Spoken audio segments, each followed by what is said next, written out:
Welcome to Point and Drink Adventure, a podcast where we talk about drinks and the media we consume. I'm Michelle, and with me is Pam. Hi, Pam. Hi. How you doing? I'm good. How about you? You having a good week? Oh, hi, Lily.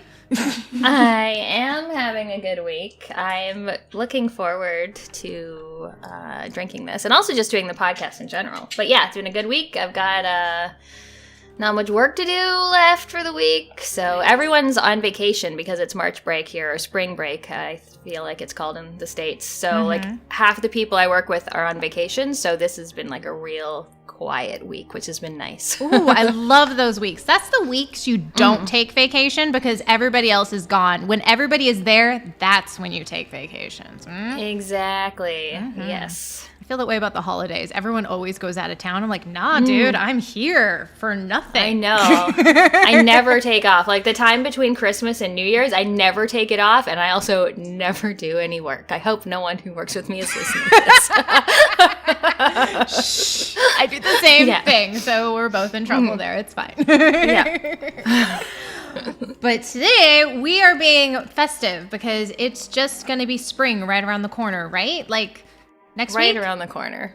Yeah. Yeah, so we are drinking Tequila Sunrises. Ooh. Look how beautiful that. Okay, mine has grenadine. Yours is not is yet. So nice. Yeah, I'm just going to pour mine in now. I think I maybe used a little more than it calls for, which is fine. I did too. I'm always, measurements are just, it's so pretty. Look how gorgeous that always looks. Oh, I love it. I mean, yes. It's so cute. Even though I know the grenadine's all at the bottom and really you want to mix it maybe. Taste it. Yeah. Who cares? But it looks so pretty. I love layered drinks. For a while I was obsessed with, what are they, B-52s with the 3 layers and you do it on the back of the spoon. And I was like, oh my God, I just want to make these. I was a child.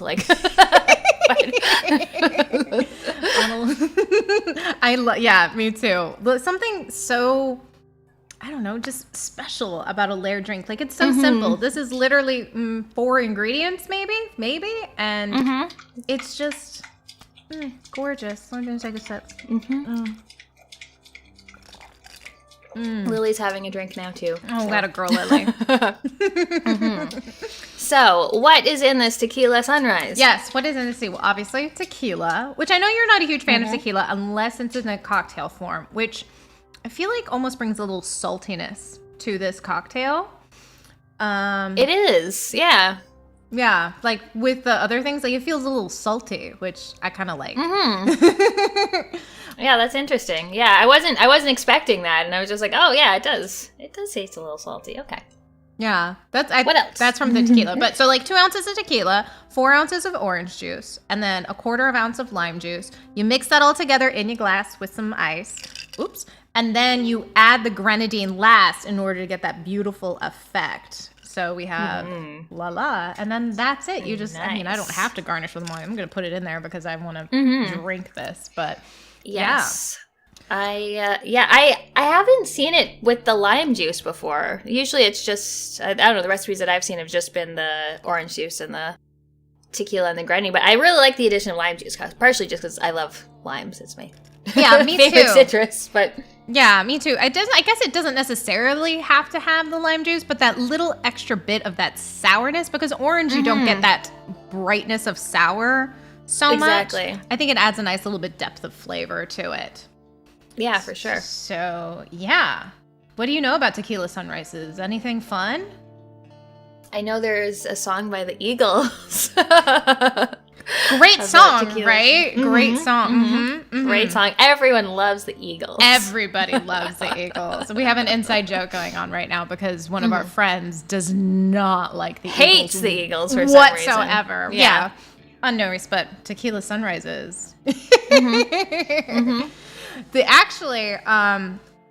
This drink was really popularized by Mick Jagger, who then had it on tour in 1972-ish, and then just kept ordering it from every bar he went to on this tour, and it became so popular that the Eagles made a song about it. So Mick Jagger and then the Eagles. Oh. All right. That's cool. Huh. So thank you, Mick Jagger, for your hip gyrations and your Tequila Sunrises. Yeah, these are delicious. Just nice and... It's just so good. I mean, we're gonna. I'm gonna drink like at least 2 of these tonight. So I'm definitely. There'll be a little mixing break at some point here. It does make me wish it was, a little more summery than it currently is, but we can dream. We can just imagine it. It's just turn up. We can seductively walk over to the thermostat to put it at a reasonable 74 degrees. Yes, we can. I'm sorry. I'm all about the inside jokes today. That's another inside joke, but it's from Drag Race. How would you keep me warm at night? I would sensually walk to the thermostat and turn up the thermostat to a sensible 74 degrees. But we won't. Someday we're gonna have a full. I keep hinting at this. We're gonna have a full Drag Race episode someday. Yeah. But yeah, so in actuality, for this Tequila Sunrise as well, you can use. I mean, it would just be a different variation. Like if you don't like tequila, you can use vodka for this. Obviously, vodka would be like the more natural replacement for it. But I also think like a light whiskey, like a Japanese whiskey, like Suntory Toki, would actually be a good replacement for this as well if you don't like tequila. So that sounds good. Yeah, that'd be fun. Yeah. Not as salty, probably, because tequila and I think brings out the saltiness in it. But overall, me like it. I like it too. Yeah, love these. But yeah, so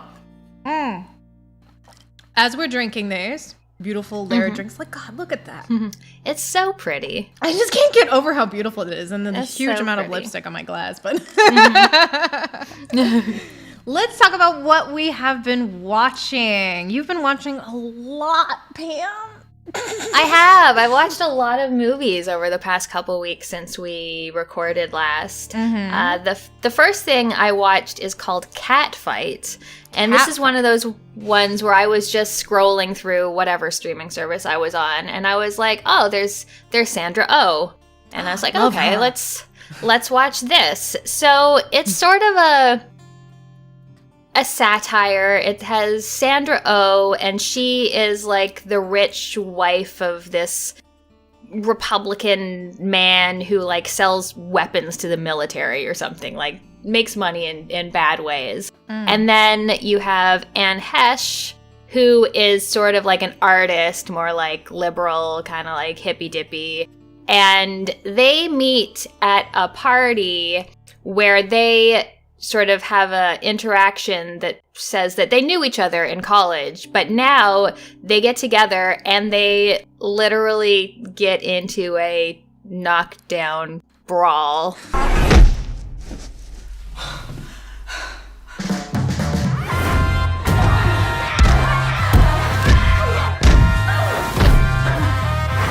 Like, and it kind of,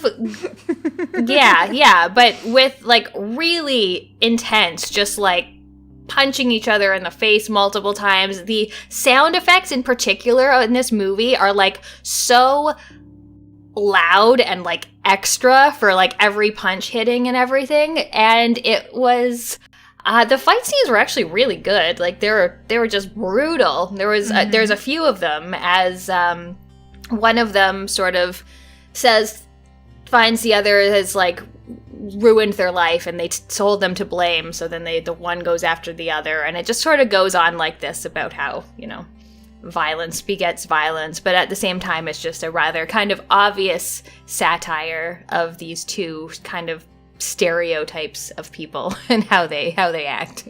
Wow. It was entertaining. Yeah. It sounds like it's kind of surprising. If you're just like brawling for a couple, 20 minutes or whatever, it's great. Yeah. Alicia Silverstone was in it, which is great. She was Anne Heche's wife. Fun. Yeah, and she was also a real stereotype of a character who was quite hilarious. So yeah, it was good. I really liked it. Oh my goodness. Yeah, I've never heard of this movie. I love finding these. I love when you find these random movies online, just like doom scrolling through whatever streaming service you have, and just like, yeah. Amazing. Yeah. What have you watched? Well, I'll start off. I guess I'll start up with the follow-up one first. So the follow-up one is because in the last episode we talk about the one I loved, and you're like, "Oh, I really wish somebody would watch it," and I'm like, "Okay." All right. So I watched it shortly after our last recording, and oh my god! Okay, I'm just gonna put spoiler tag. Yeah, right here. Spoiler tag. Oh go watch this movie first. Go watch this movie, or skip to the next chapter, or whatever time says down here. Whatever. Spoilers. All right, so as we said before, the two characters, Mark Duplass and what is her name again? Elizabeth Moss. Elizabeth Moss are married and they're having marriage problems, and so they go on this little trip that their therapist tells them to go on, and weirdness starts to ensue. They go into this like side cabin that the house is on, and every time they go in there, they're seeing a duplicate of their spouse. So when Mark Duplass's character goes in there, he sees Elizabeth Moss, but it's not Elizabeth Moss. It's the version he wants her to be. Yes, the version he wants her to be. And she plays up, "Oh, you want to eat bacon? Here's bacon, sweetie." When reality, real Elizabeth Moss is like, "Nah, bitch, I don't want you to eat bacon." So they make sort of like this pact to go back and forth, like, because they like the experience. Like, oh, is this a part of it? And Elizabeth Moss's character ends up falling in love with the fake Mark Duplass, and how like they deal with that. It was interesting because I was like, oh, like what if that really did happen? Like you miss all the good not the good qualities, but maybe things that were missing at the beginning of the relationship, what you remembered about them in the beginning. And that kind of goes away after time, but then to get that all over again, you re-fall in love with them. So I was like, oh yeah, thinker. Yeah, just and I also love how it opens because they don't know what's happening at first. Like I think Elizabeth Moss goes to the guest house first, and her and her husband have this like wonderful evening, and they're laughing and they're reconnecting and they're having sex, and then she goes back to the main house and he's just like asleep on the couch, and she's like, "How did you get here before me?" And he's like, "I don't know, and she's like, "We just had sex over there." And he's like, "Aha, funny joke." And she's like, "No, we just had sex over there." Like, what is happening? What is happening? So yeah. So like getting to the point where you sort of figure out what exactly is going on is neat, and then as it progresses, but yeah, it's just sort of that question about like, okay, well you can have the person you're with, or the person that just like a little bit better, like a little more what you want from them. And I thought it was interesting too because the two fake people are actual people who were married but in the previously at that house. So their only way to get out is to have them replaced, is to have the people who are currently staying there, like have them replaced. So they leave them. So I was like, oh. But then the fake Duplass really falls in love with Elizabeth Moss's character. And so it's like they want to leave together. And do they? And does Mark Duplass leave with, like, they live that questionable? I loved it. Yeah. Loved it. I loved what it made you think and made you like, oh, shit. Yeah,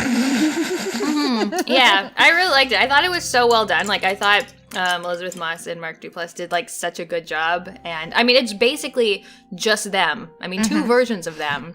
But, like, Ted Danson's in it for 5 minutes at the beginning of the movie, and then it's just them for the whole thing. Yeah. So, fun fact, that's Ted Danson's house they recorded this movie at.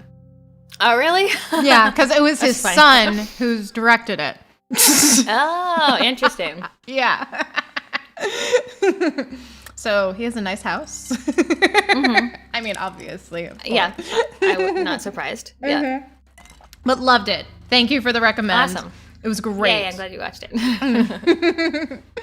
What else have you been watching? So I watched Flash Gordon. You like the 80s one? The 80s one. Yeah. It was like the most amazing thing I've ever seen. It's so weird. It's Flash Gordon is like the quarterback for the New York Jets, and then someone up in space on another planet is like gonna destroy the Earth, and Flash Gordon and this flight attendant that he meets, and like they fall in love immediately in 5 minutes, and Topol go to the planet to try to save it. All the music is done by Queen. The costumes are like the best things I've ever seen. Everyone has amazing costumes, amazing makeup. Like the Emperor, the bad guy, has this daughter who's just like super hot, just like with the cheekbones and the makeup, and she's super horny. The movie, way hornier than I thought it was going to be. Like, and Flash Gordon himself looks like this weird cartoon prince. Like everything's too much. Like he's got like too much jaw and too much chin and too much brow, but he still looks like a cartoon prince. Like amazing butt, like just like the best butt I've ever seen. Now I'm gonna say that at one point in the movie, as I was watching it, my drugs kicked in, and usually I would lose interest in watching anything at that point, but Flash Gordon kept me interested for at least another half an hour or so, and it was just amazing. Like you've got bird people, you've got like weird like space suits and space like traversal things, and it was so good. The costumes, oh my god, there are these lizard people. Google Flash Gordon lizard people and thank me later. Hold, lizard man. Escape is impossible. Surrender.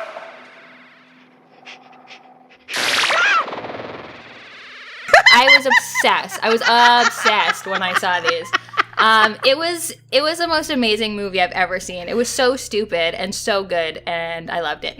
I can't believe I haven't seen this movie if it's so stupid. I'm so fascinated now. Oh my god, I'm totally Googling lizard people Flash Gordon and putting screenshot of them on the screen right now. I was like, oh my god. Amazing. Yeah. It was good. It was like, I wasn't expecting that much from it, but as soon as like it started on like this musical set, and it's just like Queen, and then like Flash Gordon is like basically playing football against all these interdimensional bad guys. It's like, wow. I think I've heard that song goes Flash. Yeah. Okay, I know that from the movie, but I still haven't seen it. Okay, now I have to watch it. Again, we'll have to do a follow-up when I come back and go, oh my god, that was the greatest movie of my life. I can feel it now. Yep. Wow, so I recommend. I love it. Ooh, I love big cheesy 80s movies like that. It's so good. Cheesy. And the guy who plays Flash Gordon is such a bad actor, but he's just like happy the whole time. Like, oh, the Earth's about to be destroyed, but he's just like happy-go-lucky, doing his thing. Using his football skills, like. I love it. I can't wait for the beautiful 80s makeup. Oh, I'm so watching this. So good. So good. Yeah. I can't wait. Wonderful. I love it. I can't wait. So good. Yeah.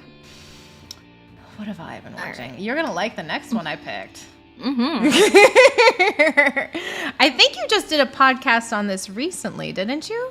I did, yeah. I was a guest on the Split Up podcast, and we talked about Event Horizon.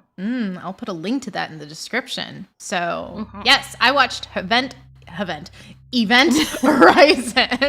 and I had never seen this movie before. Oh, wow. Yeah, I knew nothing about it, really nothing about it going into it. So, yay, that was interesting. Going into that with knowing nothing.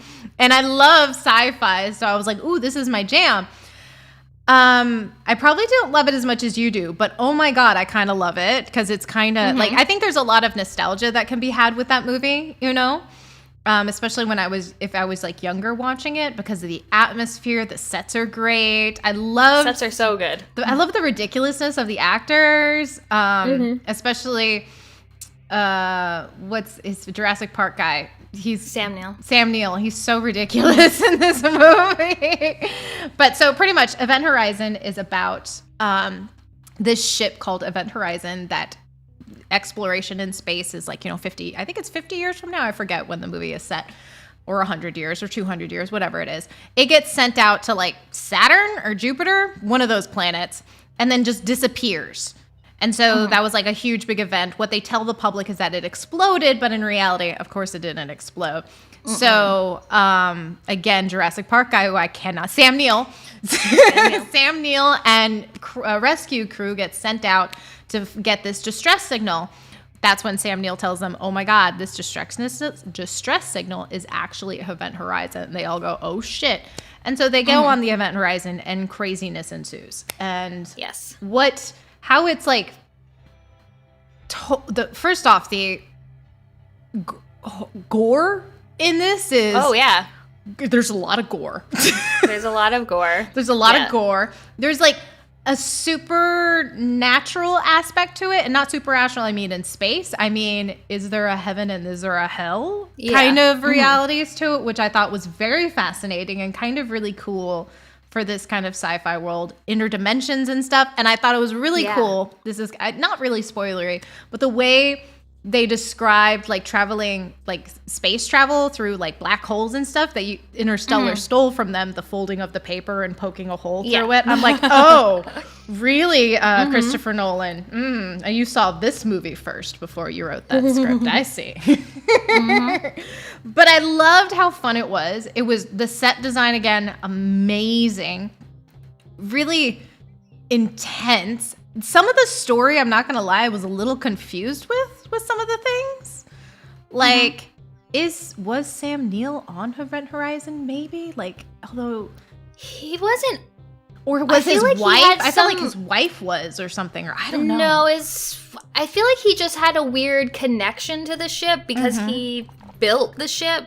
So, I don't know. I felt like he was just kind of connected to him, and it was like sort of calling him back to it.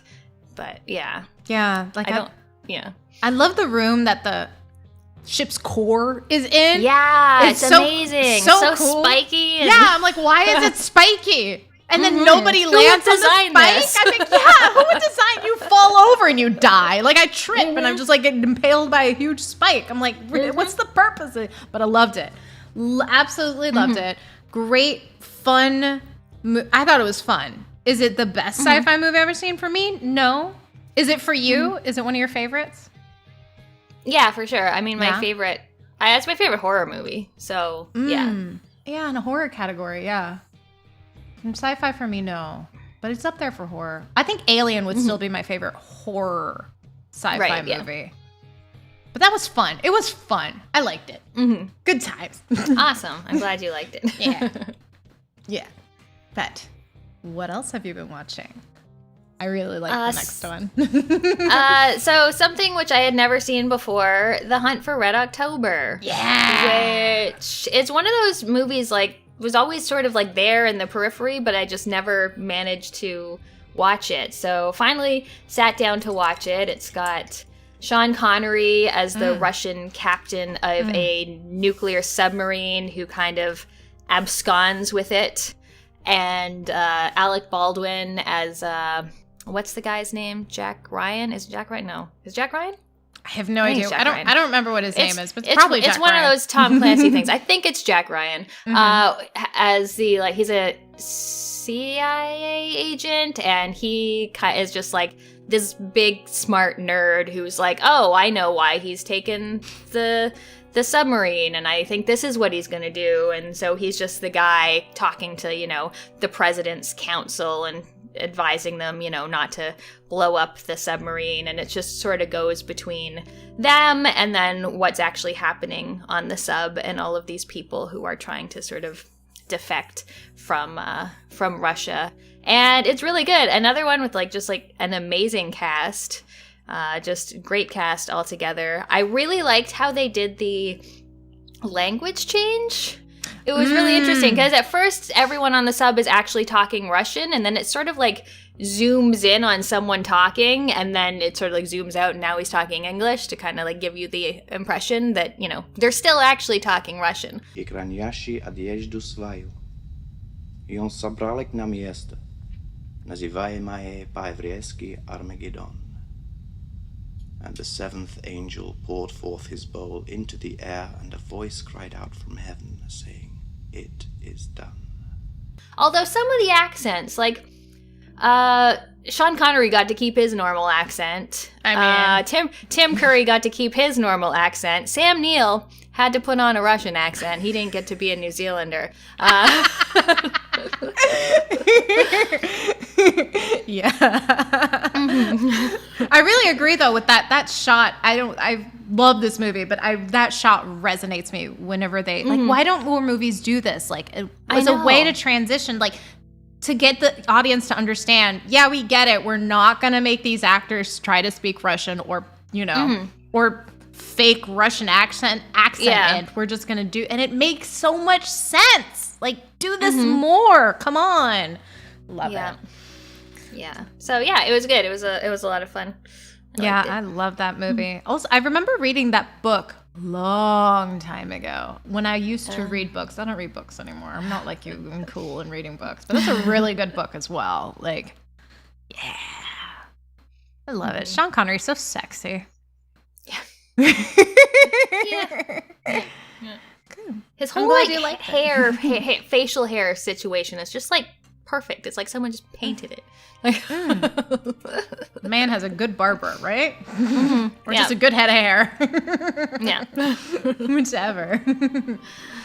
What else did you... Oh, we watched this together. We watched this next one together. So this was actually suggested to us in the YouTube comments. So thank you for suggesting us. After we watched Amelie, we also got suggested to us The City of Lost Children, which is a movie that's in French. A lot of a couple of the same actors from Amelie, but this is pre-Amelie, so this is 95, I think. But so this is a movie about, how do I explain this? Because I really didn't even understand the story whenever we watched it. So, about Ron Perlman and his little brother, his adoptive little brother. And in this city, there's this guy who lives out in like an oil rig in the middle of the water that steals children so he can have their dreams, so he can stop aging so fast. Because stealing their dreams makes him not age. Because he's like a clone that then has this weird effect of downstream impacts of this is because he's this weird clone, is that he's prematurely aging. And he wants to live. And he can't have any of his own dreams, I think. Yeah, and he can't have any of his own dreams. So he has to steal it from children, like children, like 2, 3, 4 years old. So Ron Perlman's brother gets stolen to this oil rig by these group of cyborgs. And Ron Perlman is trying to find them and meets up with these like group of kids who steal things that also work with this woman who's called Octopus Lady, who's like the leader of their pack, who's actually really a bad guy. And the story is about Ron Perlman. They're like Oliver Twist kind of. Yeah, Oliver Twist, exactly. Yeah. And so the real story is really about like Ron Perlman searching for his little brother with one of the kids from that group, and how they get to the oil rig and all the characters and such in order to get the little brother back. I think that's actually a really good and fairly easy to follow description of that I feel like in retrospect now the movie makes more sense than I originally thought it did after your explanation. Yeah, because watching it, what the fuck happened? Yeah. It's very confusing story-wise, and it's not because of the language barrier. I think the way the story was formatted and the way the characters are sort of like introduced and such, it was very kind of jarring in some aspects. And you can kind of figure out the overall, but like I'm also like, wait, who is this? Why are they doing this now? Like, okay, I guess. Like, I saw this great review after we watched it by Roger Ebert, who I loved. I loved watching like Cecil Ebert. And he liked the movie, but he was like, I really loved the visuals and all of that stuff within it, which we will get into because we love this. But it was really hard to understand what was going on. I was like, I feel you, my dude. Yes, I'm not the only one. You also did not understand. So. I didn't understand, yeah. After, when we finished, I was like, I don't know what just happened. We both were like, what is happening? Oh my God. It's very confusing. But visually speaking, what did you love about the movie? Because I loved the costumes. Yes! The costumes were so good and like so French. The sets were really cool, like the oil rig, the scene on the dock where they have the fish barrels, all of the sort of just scenery and everything. It was almost like, what's the word? Not like steampunk-ish kind of sets and things. That's what I liked about it a lot.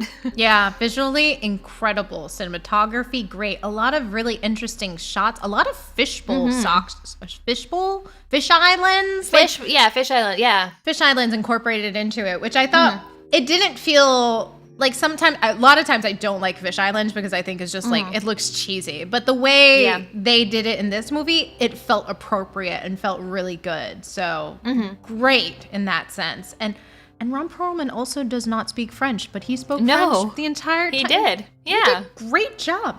I'm, not a native French speaker, but everything he said, I could understand. I mean, the French that I can understand. And he was able to say it like, in a way that felt natural, like it didn't feel weird. So I was like, oh, cool. Yeah, also good at his character, he did good. But yeah, I liked him. It's interesting that they hired him. Yeah, why would you hire him? He didn't speak. Yeah, I'm sure there's other big, sexy strongmen that could be in this movie that speak French. I mean, I came away from the movie thinking that like if I were French, this is one of those sort of like cult classic children's movies like Labyrinth or Return to Oz, like if you want to go real weird, something like that. So yeah, it feels like one of the ones where if you saw it as a kid, you'd have a whole bunch of nostalgia for it now. Yeah, agreed, absolutely. Especially with the kids, because the kids were surprisingly not annoying. Not annoying. They were just all super cute. Outfits adorable. I mean, the outfits were just absolutely incredible and not annoying children, which was amazing. How can you achieve that? So yeah. Wonderful suggestion. We're probably going to watch Delicatessen. Is that the other one that was on I want to see that one too. Yeah, we'll probably watch that one down the road. If not, when you're here. Spoiler. Yeah. But yeah, interesting movie. So thank you for the suggestion. Yes, thank you. Last one. What else you Last movie. I watched Whip It. With Elliot Page. This is a movie I've never seen. I didn't know anything about roller derby, and I was movie. Yeah. I watched Whip It, and it's about Elliot Page is this girl in Texas. Her mom puts her in beauty pageants or just general pageants, and that's what her mom wants her to do. But she's kind of like the weird girl. Her best friend is Alia Shawkat from, I don't know if I'm saying that right, from Arrested Development, maybe. And they're kind of like the weird outcast girls. And so she finds roller derby as this thing that she wants to do. And it's got this great cast of Drew Barrymore, who directed it, like Kristen Wiig, Zoe Bell, who I love. She's Xena's stunt woman. A bunch of cool actors, Eve. And she just joins this team, and it sort of goes over the tribulations of taking this team who was pretty bad and never wins a game into like becoming something. And it was really entertaining and sweet. It was strange that there was also a sort of romance story in it for the main character. And it was a straight romance, and the guy was just kind of like, I don't know, it was like, why is this man here? Why aren't any of these roller derby ladies gay? Like, it did feel a little like, it's I think it's a 2014 movie, so it's not, super old or anything. But I was just thinking there was a couple characters who are like, okay, maybe those two girls like each other. But for the most part, it was very heterosexual, which just seemed not realistic. So that was kind of weird, but I liked the movie overall. Like all the performances were good. I feel like just dropped the whole romance story because I felt like it wasn't really needed. But otherwise, just as a sports underdog story, I always like those. Yeah, that feels kind of formulaic whenever they have that.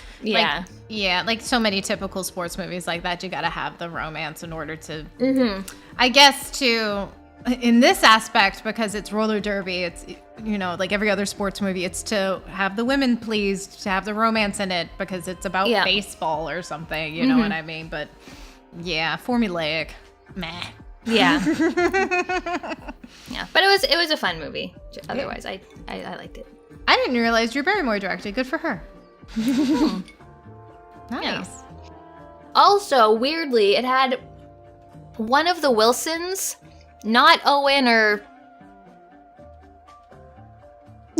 the other one. We're thinking a picture here. Owen Wilson and Luke Wilson. Not either of those, but this guy was playing the coach, and I was like, who is that? His voice is so familiar. And then I looked him up. I was like, oh, he's the Wilson brother I didn't know about. That's funny that you can tell him by his voice. It's kind of creepy. I wonder if I sound like my sister. You mean you? No, I'm kidding. But I'm glad you liked it. Whip it. Yeah. Awesome. Yeah, it's I love fun. some roller derby. I love a good sports movie. Good girl. I like a good sports movie, yeah. Yeah. Fun. So before we get into video games, want a refill? I do. Refill time. We're back. We're back. We're back. Let's talk about video games. In the thing? No. All right, let's talk about video games. Again, you always do more than me, especially when it comes to video games, girl. I'm just impressed, as always.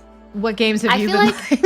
I've really picked it up this month. Like the first January, February, at least in terms of finishing, I was slow. This month, I'm just like making up for last time, just knocking out video games all over the place. Nice. So. Love it. What was the first one you want to talk about? So the first one is 2 games. It's this series of online co-op only sort of escape room puzzle games called We Were Here.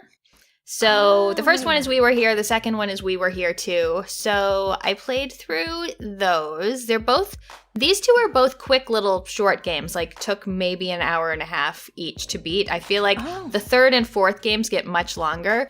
But you basically are 2 people sort of lost in the wilderness. You come across this big sort of castle-like structure. You go in, and for some reason you separate, but you have walkie-talkies. So you're supposed to play, so you're only communicating via walkie-talkie. So like you never see your partner's screen or anything. You just have to talk. So generally, one player in the first one especially would like have some buttons on a wall. So you'd have to be like, oh, I see this and this and this. And then the other player, they see something else. Like maybe they have a book that tells them like, oh, if you see a chicken with a duck bill and stork feet, then you push this code. So you have to sort of communicate back and forth what you're seeing in order to get through this place. So there's like a chess puzzle, sort of a maze puzzle that you need to sort of walk your partner through or be walked through. The first one was a little bit on the janky side, and I felt like the puzzles were very one-sided. Like one person was always giving the directions and one person was always sort of doing the directions. We Were Here to improve that. It was a little less janky. It also felt like there was a bit more back and forth where you kind of changed roles a little bit more and there was more puzzle variety. But they were really good. If you have a co-op buddy you want to play games with, online only, no couch co-op or local co-op. I mean, that's fine. Yeah, that's fine. Yeah, they're fun. So yeah, I do plan to play the third and fourth ones in the series at some point. But yeah, those were good. Also, just nice little quick beats. Yeah, seriously, if it's especially only like an hour and a half, that's nice. I feel like you play so many games that are like 20 hours. I'm like, yeah. Here we go. I'm ready for this. That's nice though, especially a fun little co-op game like where you have to use communication like that and puzzles. That's good. Yeah, it was fun. Good. Oh, what have I been playing? What did I finish? I finished a game. Yay! Woo! On my own, and I finished on your own. Dead Space. Woo! Amazing. That only took me 6 months. Because I think I don't started think it took that long. Well, I started it back at like the end of 2022. And I could, I really could only play like a half hour at a time because I'm a big scaredy cat and I piss my pants every 2 seconds. And the sound design is so The sound design is so good. fucking good in this game. I'm just like, where? Yeah. Over my corner, like every 2 seconds. So I did not play Dead Space Remake.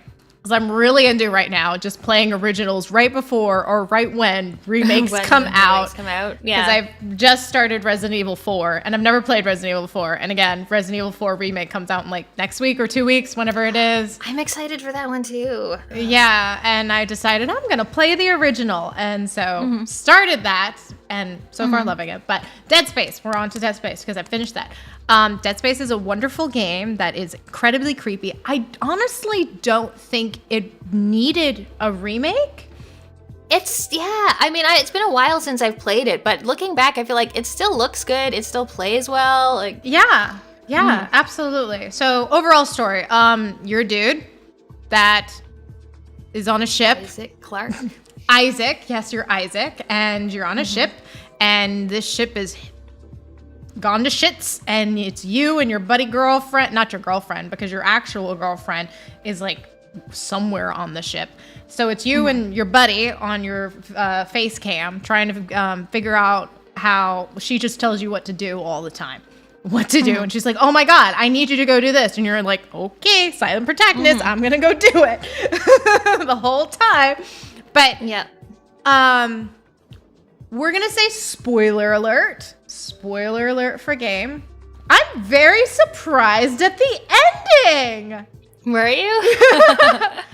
First off, I was surprised that we had a girlfriend. I totally missed that, probably because I was pissing shit in my pants for the first time. I remember we were talking about it. I was like, oh, that's your girlfriend. And you're like, I have a girlfriend? Like, yes, you have a girlfriend. I was like, it must have been like one of those like audio logs or something. I completely blinded because I was just monsters coming at me. I was like, I can't deal with you right now, people. Like, stop with this. So a girlfriend who is actually fake and just in our minds, and girl who has been helping us all the time, our bitchy boss lady, was actually the bad guy.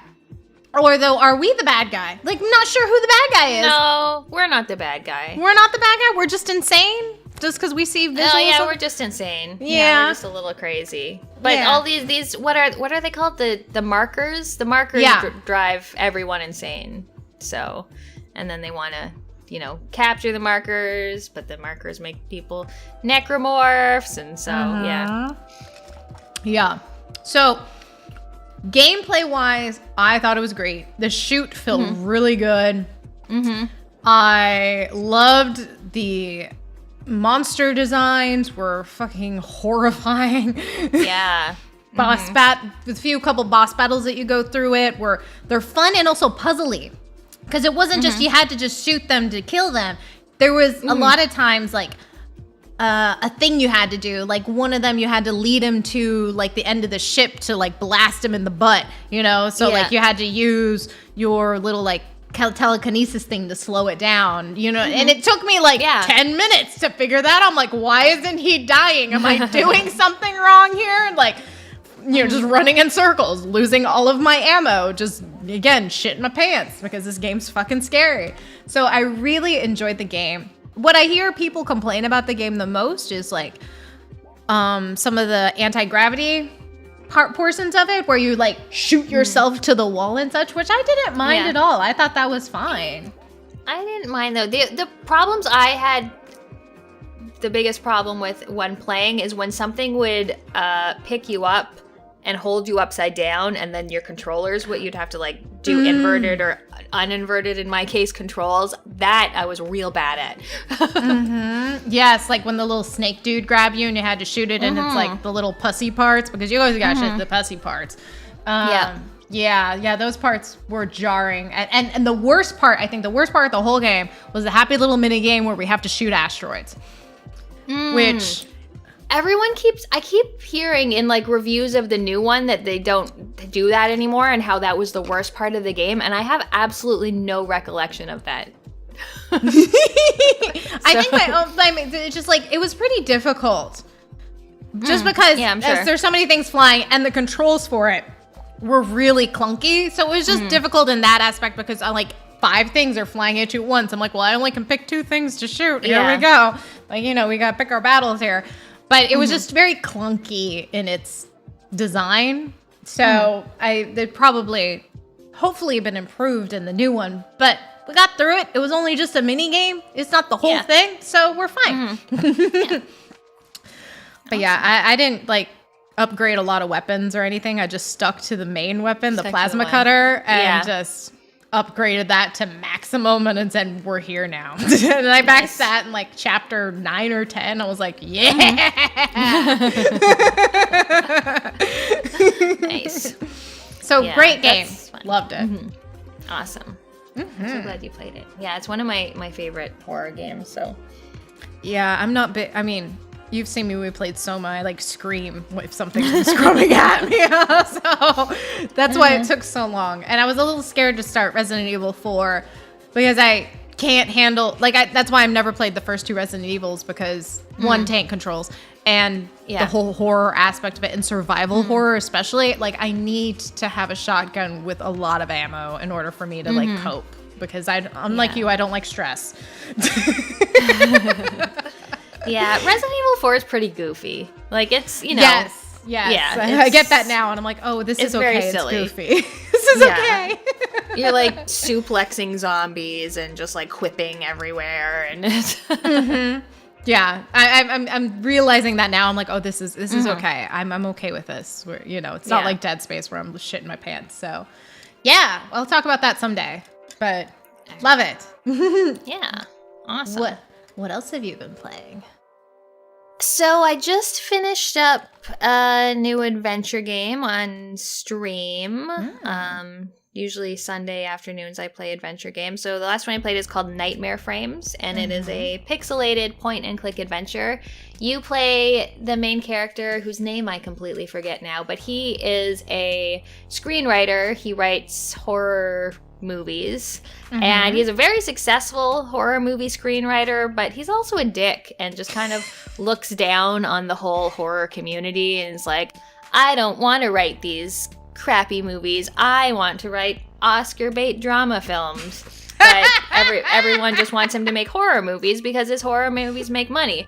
But then you solve a little mystery at the beginning, and then someone is impressed by you, and they apparently are very powerful. They're like, oh, hey, I'm looking for this lost film, which is supposed to be the scariest horror movie ever created. If you can find it for me, I'll, make your dreams come true. Ooh. So you go to do that, and you look for this scary horror movie. And overall, it's pretty good. Like, the voice acting, actually, there's no voice acting.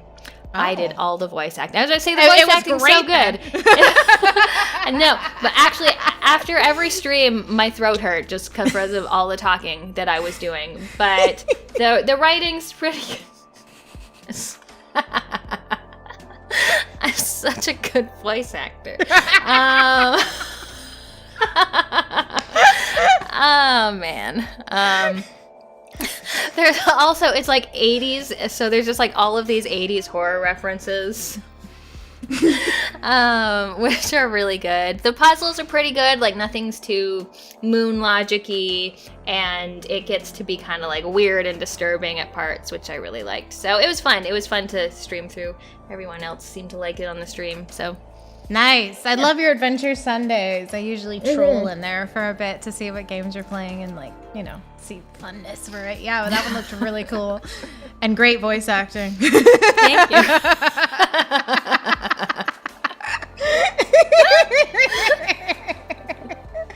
God, I love it. Oh, so fun. This next one we played. So, yay. On our happy little Wednesday night games, we played Cannibal Cuisine. And we are not cannibals yet. The time has not come to be cannibals yet. The time will come probably someday, but not yet. So this is a fun little co-op game that's sort of a clone. Clone, we'll say clone. We'll say clone, yeah. Clone of Overcooked, and Overcooked 2, obviously. And pretty much you're these band of natives on an island who your god is pissed off. So you gotta sacrifice people and feed this hooba-doobu? What's it called? A hoocha-boochu? I don't know. Yeah, something like that. Yeah. Something like that. So you have to kill tourists, which apparently there are a lot of tourists on the island. A lot of tourists. And they just keep coming in. They're like, oh, the guy in front of me just got chopped up. Well, whatever. I'm still going. Still going for my free afternoon Mai Tai. So when you chop them up, you either get like a hand or rib or a steak from it. And then you cook that steak with a piece of fruit, like an orange, because that'll make it better. So it tells you, it does, I mean, just like Overcooked, the lineup, and it's like, oh, okay, wants a chili with a steak or a banana with a hand or whatever. So you have to like make the right things. Sometimes there's two things you have to feed. You have to give it to the right thing. But then as you play, of course, there's always like little tiny pathways to go around, or like the ground drops out from beneath you, or something closes up, or you have to like catch a log and ride it down the river to the next part. So yeah, there's some jankiness to this game for sure. Way jankier than Overcooked. And also way just sort of, I don't know, like less well thought out. Like I felt like, I don't know, in Overcooked, Burger could just expedite for us. In this, like, it didn't work as well. Like, there was just so many places where you'd get stuck and, like, have to go do something else. So, yeah. Yeah, not as good as Overcooked, to be perfectly. And a couple of the levels we got real pissed off at, because there's some things that just, like, there was a wall that popped down, and you can't break down that wall unless they throw these, like, volcano lava bits at you, and you have to go make it explode and make the wall explode.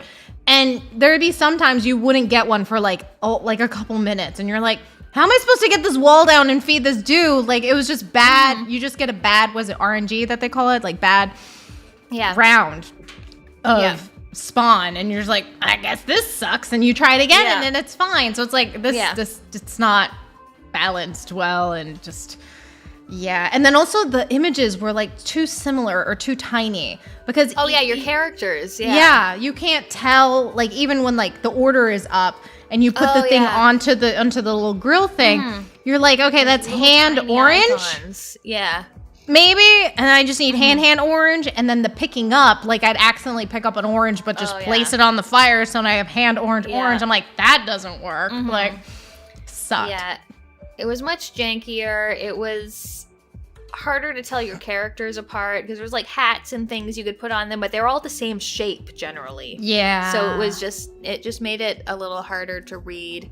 I mean, it was still fun enough. Like, we played it over on the course of 2 Wednesdays, so we finished the whole thing. But it was like, you know, there was some extra, like, oh, here's this extra level, and we're like, we're good. No.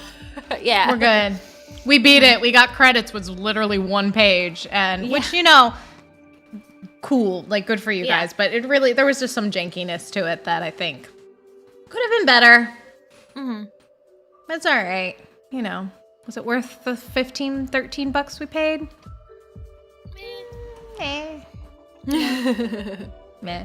But it's all right, though. That's all right. What else you played? A game that I just got back to was called Was A Teenage Exocolonist.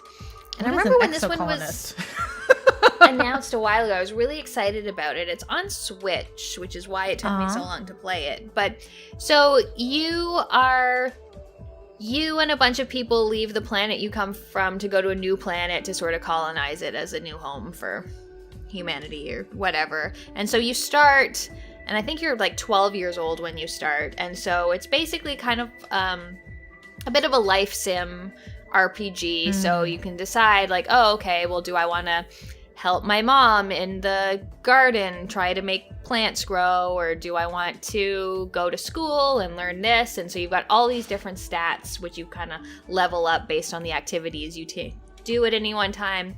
You're building relationships with all the people on this planet as well, and occasionally the planet's getting attacked, so you're deciding, you know, whether you're brave and you want to be a fighter, whether you want to, you know, listen to what your parents say and go hide with everyone else.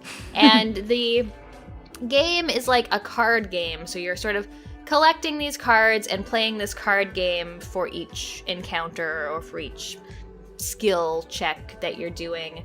And the writing was really good, like the characters were cool, but the card game was so easy that it basically barely even needed to be there. So it was basically visual novel, building up a character.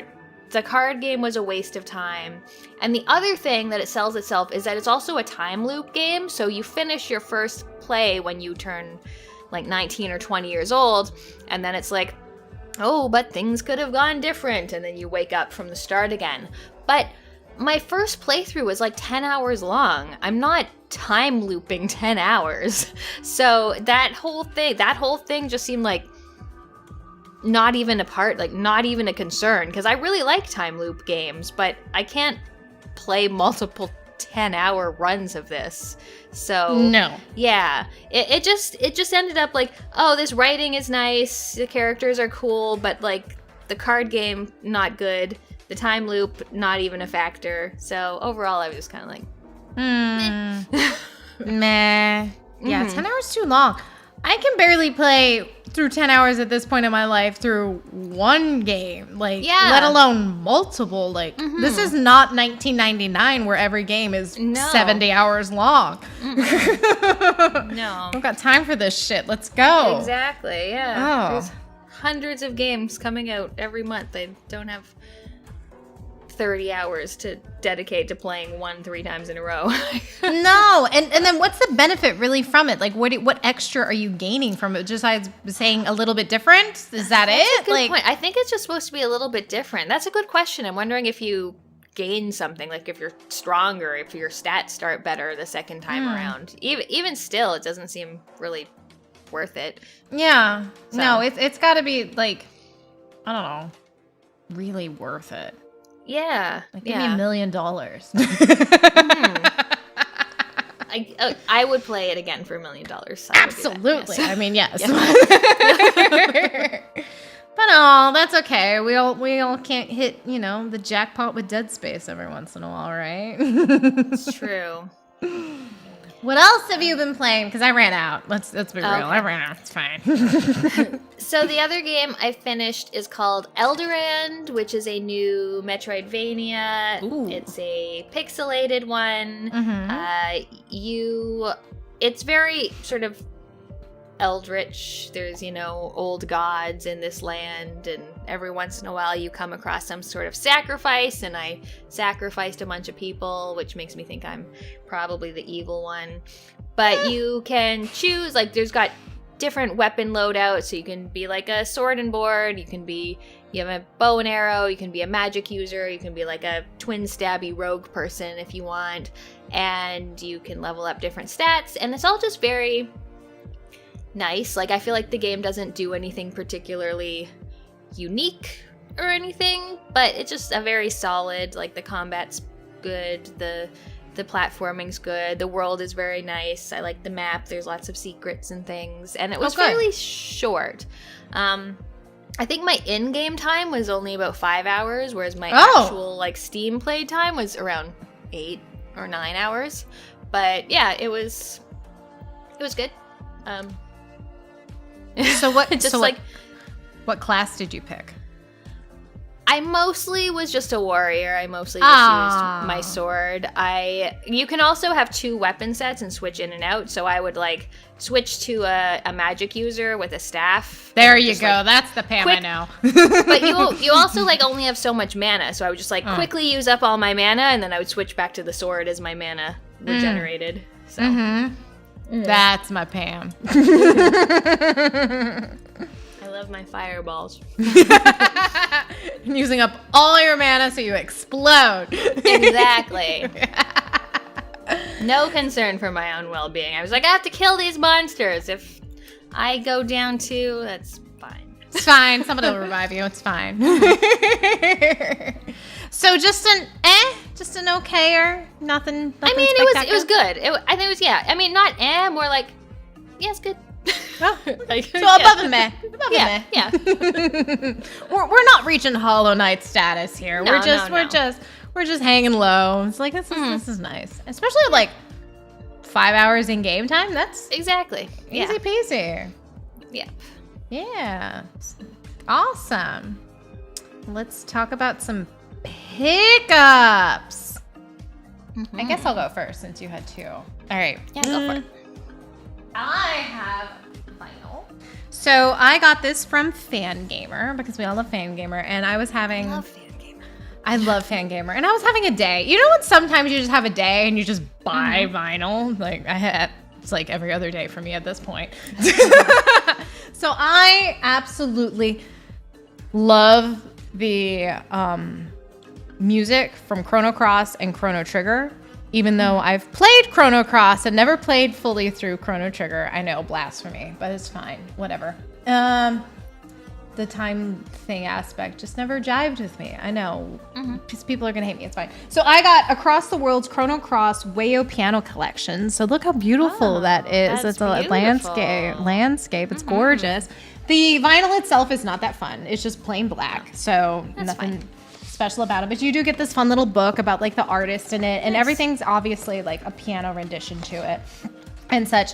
My only complaint, because I was playing through it as I just got it delivered today, even though I ordered it weeks ago, is that you know when you get a vinyl and it's not, you can tell it hasn't been recorded through like the whole thing, like it went through like half of it, and you're just like, why didn't you try to record more? Like, it's Chrono Cross. I know you have like 30 some odd tracks. Music, You've got music for this bitch. On one side of the disc, it went through like a little bit more than half, and I was like, oh, really? That's weird. Really, bitch? Like, I expect this from Square Enix, but for you. Not for you. So that was probably my only complaint for this. Like, it's beautiful. The music, the kind of the piano mix of it is absolutely great. But yeah, you could have added a couple more in here, buddy. Come on, let's go. So What's that's the my gate? What the inside of the gatefold look like? Oh, it's kind of like the intro, Oh, but nice. just more. Just a It's full very one. Nice. pretty. Yeah, it's so beautiful. So lovely. And then there's just like a time thing on the back. Nice. Yeah, I love Chrono Cross. The game, I don't know. It's been a long time. But the music, top notch. Top notch. What do you have? So I was buying vinyl just because I always feel so left out. Every episode, we're Don't like, feel left out. I have here's a problem. your vinyl. I have a problem. And I'm like, I haven't bought any vinyl, so I was like, I'm gonna have something to show this time. Yeah, So- you're gonna laugh when I share with you my next one because you're just gonna laugh. So go ahead. So I got these all in the same place. This one, the first one is the Norwood Suite, which is one I didn't even know there was a vinyl, but I just saw it as I was like browsing around, and I was like, I like that game. I like that music. I'll take that. And it was like a very, very affordable. The Norwood Suite is a weird game by this. The maker is called Cosmo D, and I think he also does, like, he makes the game, he makes the music, like, he does everything. Nice. It's this weird looking game that looks like someone just bought a bunch of assets that already existed and sort of put them into place, but it's this first person thing, and you're going through this weird hotel with all sorts of like secret passages and mysteries in it, and you're talking to strange characters, and the music is just kind of like electronic and jazz, like kind of like weird jazzy. Dark blue. Dark blue. Oh, I guess. Oh, as I'm looking at it through my light, it looks more turquoise than dark blue, or maybe my color balance is off. But yeah, so I thought I'd get this one. It was a reasonable price, which is usually not the case. But, these things are not cheap. I just arm and a leg here. I have a problem. At least you don't have to pay customs. That is true. Yep. Order. Get what you want now, Pam. Have it sent to me so you can pick it up here. I guess I'll go again next. I'll wait for your other thing. I got a game. So I don't even have a Game Gear. You got a Game Gear game? I got a Game Gear game. I got Star Trek. All right. Star Trek The Next Generation, the Advanced Holodeck Tutorial. So I have no idea what this game is. All right. I have no real... Okay. So my sister works at a video game store, and they had posted a picture of this game in it. I was like, oh my God. Like, I've been watching Star Trek. I'm actually on the last episode of the entire series. I'm going to watch it, I think tomorrow night. And so I'm loving it. Absolutely loving it. And so I saw this and I was like, well, I have to have a box Star Trek game because why not? So I messaged my sister and I was like, get it for me. Just buy it for me. And because especially it's like complete in box. It looks beautiful. You got sexy Picard and beautiful Worf and the whole cast on the front. I have no Game Gear. My family doesn't even have a Game Gear and they buy shit from yeah, so I'm never going to play this, but I got it. All right. So yay me. I have a problem. This Star Trek like adventure game that I've always wanted to play. I've started it. Oh my God. Okay, so I got the download from a friend and I just started playing it and I was like, oh my God. So I know how to share it with you, or at least I could share it with you and then talk you through how to download it, because I had to do these things and let's be real, when I was doing it, I might have been a little tipsy and I was like, well, I have to do what now? I have to make this into this file because it's DOSBox and things get a little weird, but I have it. I can share it. I think we'll figure it out. But yes. We'll figure it out. It's supposed to be very fun. I've only played like 10 minutes of it because I just started it up. I was like, it works! Success! So yes, we should play it. Or you should play it and I should sit there and watch because it's very weird. Okay. I'm like, what the hell is going on? What else have we got? So the next one is one that I've wanted for a long time, but it hasn't been available. It is the Firewatch soundtrack by Chris Remo. Have you played Firewatch? I have not played it, but I watched other people play it, so I know it. It's this really nice game. It's just sort of a walking simulator. You play a guy who has goes through some bad stuff in his life, decides he needs to get away, and he decides to go be a fire warden at Shoshone National Park and just spend his summer in a fire tower. And as he's there, he talks to another fire warden, Delilah? I'm pretty sure that's her name. And he sort of goes through the park, finds some mysteries to solve, and the soundtrack is really good. Just a lot of good guitar, just very I'm in the forest with my thoughts. Oh, maybe there's a little mystery here. It's, good vibes. So I've been wanting this one for a long time. So when I found this, I was like, yes. Nice. You belong in my collection. Nice. Is it, are the discs pretty, or are they just black? I think they're just black. Also, I don't like this. It's bigger than it should be. Oh, no. But despite being bigger than it should be, it's also more snug than it should be to get the actual vinyl out. Yeah, it's just black. But we're so spoiled. Yeah. Now we're like, oh, it's just black, plain vinyl. It's just plain, heavy duty, good quality. I know. It's just good quality, boring color. Meh. Just like 180 grams. We're so spoiled. Yeah.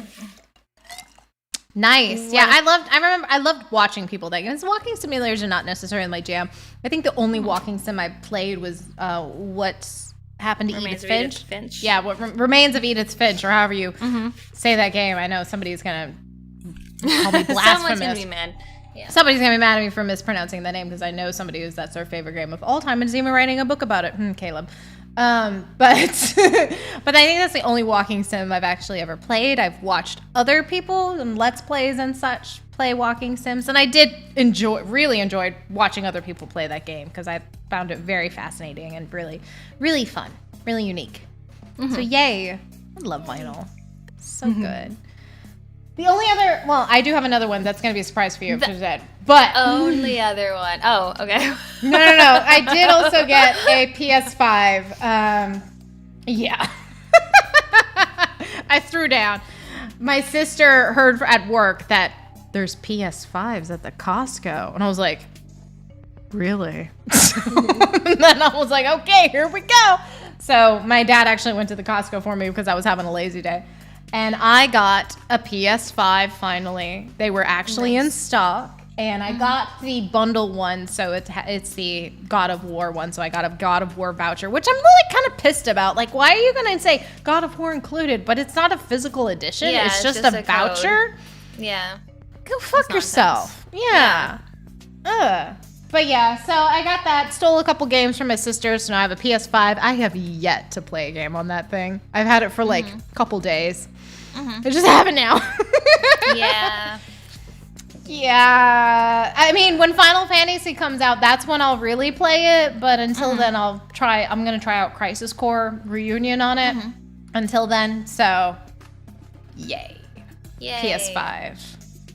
You should play Bloodborne? The Ratchet and Clank. Ratchet and Clank, yes. Also, I've heard that Astro's Playroom, I think that was like the pack-in that like really uses the controller to the best of its ability. You should try that one. Good call. I will look those up. The Ratchet and Clank one I did hear about, like, ooh, that would be like the most interesting things. Yeah. I think it was you who told me. It was me. Yeah, I'm just telling you again. What is the last thing you got? Because I'm going to blow your mind too. The last vinyl is... This is why I have a problem, Pam. I saw you got it on the list, and I was like, and then I downloaded it because I wanted a couch co-op game. I was like, oh, it's on vinyl? I'll get it. I never even played the game yet, and I got it. This is a problem. So I can't judge you too hard because I had not played the game either. Yes. It's one I have owned the game for a long time, but since it is only couch co-op, you can't play it online co-op. You can play it alone, and you get like a friend. So. Okay, I'll just talk about this. I found this, and this game was made in Toronto, and the Ryan Henwood, who did the OST, is from Toronto. I found it, and I was like, oh, okay, and I put on, just on YouTube, the soundtrack, and I was like, oh, yeah, this is my jam. It's just like,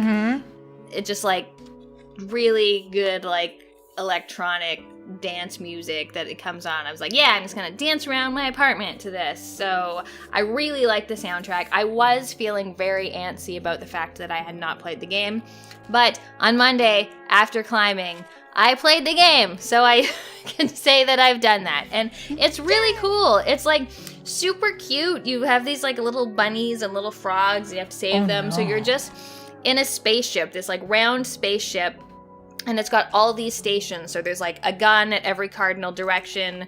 There's the engine where you steer the spaceship in the middle. There's a shield. There's like an auto turret defense thing. And you have to go through these worlds as things come at you. So like one person's driving, and then one person is like shielding you from things. And then you hop off the engine and you shoot things on this side and you go back. And so it's just like going back and forth. I feel like if you had 4 players, like, everyone could have their own station. It would be this nice, harmonious little thing. With 2 players, it's a little more hectic, but really fun. So, good. Yeah. So, yeah, I've played through, like, the first world, and it was really fun. So, the music's really good, and the game also for couch co-op. Very cool.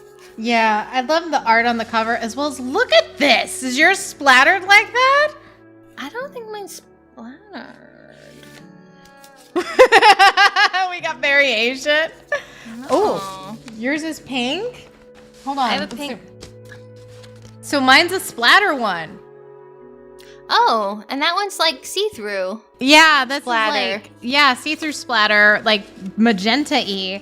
And then the other one, I loved, like, I opened this up, I was like, oh, this is cool. Oh, no, I just have, like, mine's solid pink fun. and blue. Where did you get yours? Channel 3, maybe? Channel 3 Records, I think it was. I got mine from Materia Store. I got all my 3 from Materia Store. Which, interesting. Yeah, but I really like the music a lot. Yes, I put it on. I was like, oh, yeah. Mm-hmm. Jamming. I love it. Yeah. I love buying vinyl blindly now. This is, I have a problem. Amazing. Really, I do. Yeah. Well, I'm so glad. I'm so glad you like the game because obviously that's my hope because... Mm-hmm. Yeah, you should play it. I will. I will play it. I will. Mm-hmm. If not, then we'll play it together while we're here. When you're here. Yeah. Oh my god, I keep hinting at this. I feel like we've gone past hints. I know. Pam's coming down here, kids. We're gonna get crazy. We're gonna get crazy. Get another in-person episode. Mm-hmm. We're just gonna sit back on the couch, on that couch right over there, and just chillax and drink expensive wine. And oh yeah, it's gonna be a great time. That'll be our next episode. Yes. Mm-hmm. But yes, that was a good episode. Kick it down. It was fun. It was totally fun. Thank you all for listening.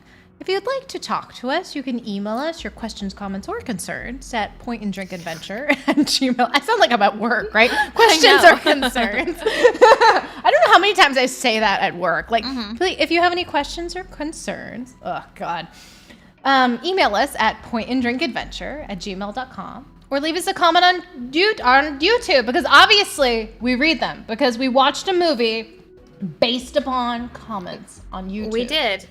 And also, there's currently a Polymedia subreddit now. Yeah! Polymedia, where you can comment on any of our episodes or any of the other podcast episodes on the network. Yes, I will put a link to that in the description, and you can check that out. You can check out polymedianetwork.com for other more fun podcasts with our buddies and friends, you know. Mostly us, though, because we're the best. Yeah. But thank you, my friends, and drink well. Thank you for watching, and we'll see you next time. Bye-bye.